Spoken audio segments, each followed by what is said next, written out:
Morning बच्चों। आज की इस वीडियो में हम पाठ 4 जो कि आपकी व्याकरण की पुस्तक में है, जो कि टॉपिक है आपका शब्द विचार, हम पढ़ेंगे। शब्द विचार के अंतर्गत शब्दों के विषय में पढ़ा जाता है कि शब्द आखिर है क्या, उसकी उत्पत्ति कहाँ से हुई, उसके कितने भेद हैं, ये सारी चीज़ें हम इस पाठ में देखेंगे। तो आइए हम इसको समझने का प्रयास करें। इन चित्रों को ध्यान से देखिए। यहाँ पे इसको चिली लिख दिया गया है, यहाँ इसको यावानयू लिख दिया गया है। तो क्या हमको इसका अर्थ समझ में आ रहा है? नहीं आ रहा है। उपयुक्त चित्रों के साथ दो दो शब्द लिए गए हैं, चिली तथा यावानयू वर्णों के मेल से बने हैं, पर इसका कोई अर्थ नहीं निकलता है, हमको कुछ समझ ही नहीं आ रहा है। वहीं जब हमने इसको कर दिया लीची और इसको कर दिया वायुयान, भी वर्णों के ही मेल से बनते हैं, परंतु इसका विशेष अर्थ हमको प्रकट हो रहा है, मतलब हम इसको समझ जा रहे हैं। अतः हम किन्हीं शब्द कहेंगे? हम लीची और वायुयान को शब्द कहेंगे। क्यों? क्योंकि ये हमको अपना अर्थ स्पष्ट कर पाए। जबकि पहले वाले शब्द चिली और यावानियों, क्योंकि उससे हमें कोई भी अर्थ स्पष्ट नहीं हो रहा था, हम इसको शब्द नहीं कह सकते। तो ऐसे शब्द जो वर्णों से मिलकर बने हों और हमें अपना अर्थ पूरी तरह से स्पष्ट कर दे, हम इसे क्या बोलेंगे? शब्द बोलते हैं। हम इन्हें क्या बोलते हैं? शब्द। अतः हम शब्द की क्या परिभाषा दे सकते हैं? निश्चित वर्णों के सार्थक समूह को शब्द कहते हैं। ये आपकी डेफिनेशन है ना, परिभाषा है आपकी शब्द की। निश्चित अर्थ वाले वर्णों के सार्थक समूह को शब्द कहते हैं। आइए बच्चों देख लेते हैं शब्द की क्या क्या विशेषताएं होती है। शब्द जो हैं वो वर्णों के मेल से बनते हैं। जब हम वर्णों को मिलाते हैं तब वो आपस में मिलकर शब्द का निर्माण करते हैं। तो हम कह सकते हैं कि शब्द जो है वो वर्णों के मेल से बनते हैं। दूसरी इसकी विशेषता है कि प्रत्येक शब्द का कोई ना कोई अर्थ होता है और जो शब्द अर्थ स्पष्ट करेगा वही आपका शब्द होता है। तीसरी इसकी विशेषता है शब्दों का वाक्यों में प्रयोग किया जा सकता है। तो हमने यहाँ तक ये समझा कि वर्णों के मिलने से ही शब्द बनते हैं। शब्द तभी कहा जा सकता है कि वह है कब? जब वो एक निश्चित अर्थ स्पष्ट करे। तीसरी चीज हमने देखी कि इन शब्दों का हम अपने वाक्यों में प्रयोग कर सकते हैं। आइए अब हम देख लेते हैं शब्द के कितने भेद होते हैं। शब्द के भेद निम्नलिखित आधार पर किए जाते हैं। पहला अर्थ के आधार पर, दूसरा रचना के आधार पर, तीसरा स्रोत या उत्पत्ति के आधार पर और चौथा है प्रयोग के आधार पर।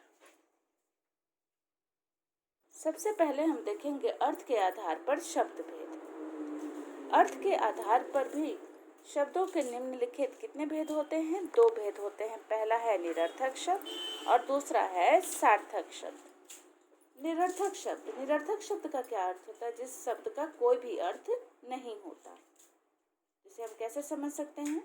जिन शब्दों से कोई अर्थ नहीं निकलता उन्हें हम निरर्थक शब्द कहते हैं। उदाहरण के लिए खट, चूं, ये सब।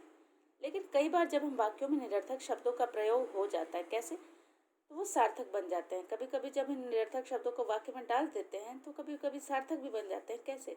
जैसे खट तो निरर्थक शब्द, इसका कोई अर्थ नहीं है, परंतु जब हम इसका खटखट मत करो तब इसका मतलब निकल जाता है, तब ये सार्थक बन जाता है।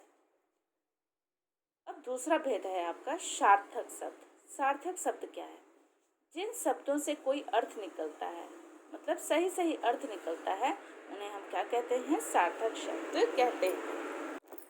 जैसे मोहन, लड़की, पिता आदि। मतलब जो हमने शब्द बोला और उसका अर्थ हमें मालूम चल गया सही सही, तो वो कौन सा शब्द हो जाएगा? सार्थक शब्द। बच्चों आपको बताया गया है कि यहाँ पर सार्थक शब्दों के भी कितने भेद होते हैं? 4 भेद होते हैं। कौन कौन से? एकार्थी शब्द, अनेकार्थी शब्द, विलोम शब्द और पर्यायवाची शब्द। आपको ध्यान आ रहा है आप इन शब्दों को कहाँ पढ़ते हैं? आप शब्द भंडार में इन शब्दों को पढ़ते हैं।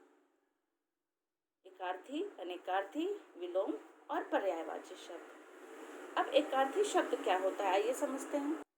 जिन शब्दों का एक ही अर्थ होता है, एकार्थी शब्द समझ रहे हैं? जिन शब्दों का एक ही अर्थ होता है उन्हें एकार्थी शब्द कहते हैं। प्रायः व्यक्तिवाचक संज्ञा शब्द इस वर्ग में आते हैं, जैसे मोहन, महात्मा गांधी, जनवरी, सोमवार आदि। अनेकार्थी शब्द क्या होता है? अनेकार्थी शब्द वो शब्द है जिनमें एक से अधिक अर्थ होते हैं। जैसे कर का अर्थ है हाथ, उसी का अर्थ है टैक्स। इसी प्रकार से जब हम पत्र बोलते हैं तो उसका भी दो अर्थ है, पत्ता, चिट्ठी, ये सब। तो जब एक ही शब्द से कई अर्थ निकलते हैं तो वहां पे कौन सा शब्द हो जाता है? अनेकार्थी शब्द।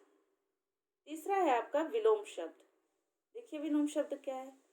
जो शब्द परस्पर विपरीत यानी कि उल्टा अर्थ देते हैं उन्हें हम क्या कहते हैं? विलोम शब्द कहते हैं। जैसे लाभ का उल्टा हो गया हानि, गुण का उल्टा हो गया दोष। तो जो एक दूसरे के विपरीत अर्थ वाले शब्द होते हैं उन्हें हम क्या बोलते हैं? विलोम शब्द। आपका चौथा और अंतिम भेद है इसका पर्यायवाची शब्द। समान अर्थ का बोध कराने वाले शब्दों को पर्यायवाची शब्द कहते हैं। जैसे कोयल का ही और भी कई नाम हो गए, लेकिन अर्थ सबका एक ही है, कोयल, श्यामा, पिक, कोकिला। तो क्योंकि ये हमें समान अर्थ का बोध करा रहे हैं तो ऐसे शब्दों को हम क्या बोलेंगे? पर्यायवाची शब्द। तो बच्चों, आज के इस वीडियो में हमने अर्थ के आधार पर शब्द भेद को समझा। अर्थ के आधार पर शब्द कितने हो गए? कितने भेद थे? दो भेद थे, निरर्थक और सार्थक शब्द। और तब हमने पढ़ा सार्थक शब्दों के कितने भेद? 4 भेद। कौन कौन से? एकार्थी, अनेकार्थी, विलोम शब्द और पर्यायवाची। शब्द के भेद में बच्चों अभी 3 भेद और बचे हैं जो आपको अगले वीडियो में पढ़ाया जाएगा। आप इसे ध्यान से पढ़ें और समझें। धन्यवाद।